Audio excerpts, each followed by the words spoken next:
Trustmark Banking is looking for potential suitors to take over the unfinished student housing project of 817 Lofts. Construction crews are repairing damages caused by exposure to weather.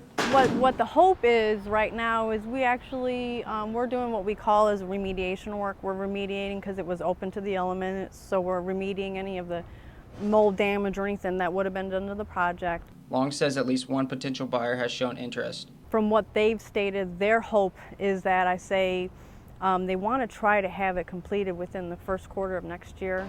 Texas State students who had planned to live at the complex had no choice but to find other housing. Long says Trustmark is hoping to have students move in next fall. Innovate Housing stopped construction on 817 Lofts in June of last year, cited as issues at the time were project changes and failed inspections. For Bobcat Update, I'm Garrett Kaywood.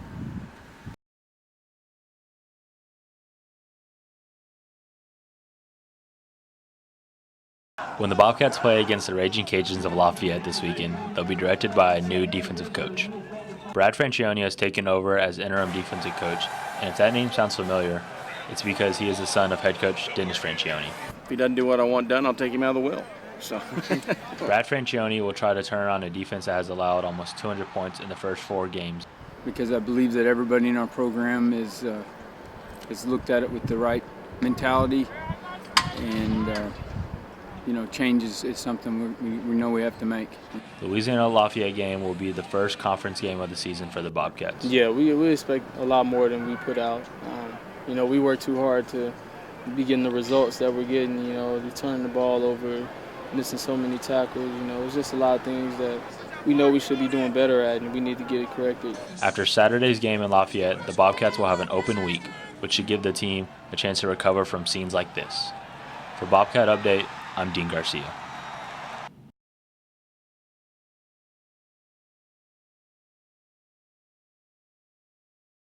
On May 31st of this year, Governor Greg Abbott signed legislation that will allow faculty and students to carry concealed handguns on campus. The law will take effect on August 1st, 2016. I've heard a lot of stories about, people with CCLs that stop mass shootings, a couple here and there. I just think it's more of a problem because if there are more guns on campus, I think something is more likely to go wrong. University President Denise Trouth is gathering information on the issue and appointed some committees to help implement the law. The committees will have representatives from students, faculty, and staff. It kind of makes me feel kind of unsafe, but at the same time, I feel like I could be protected, like myself as well. But I'm totally against it. The law will apply to registered gun owners over the age of 21. For Bobcat Update, I'm Garrett Gonzalez.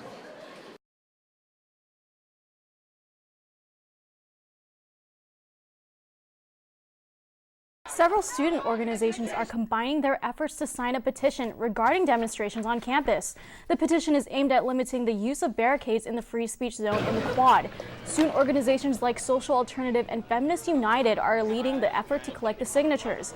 The petition came after a demonstration related to abortion angered several members of the student body. After the signatures have been collected, the petition will be turned over to the Director of Student Involvement.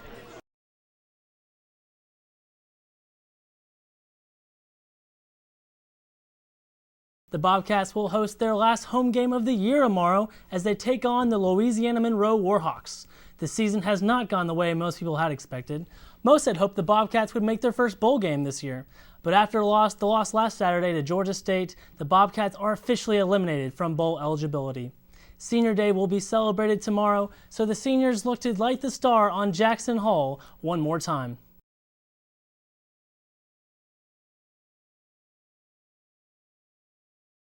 On any given day at Sewell Park, you would expect to find people playing volleyball or floating in the crystal clear water of the San Marcos River.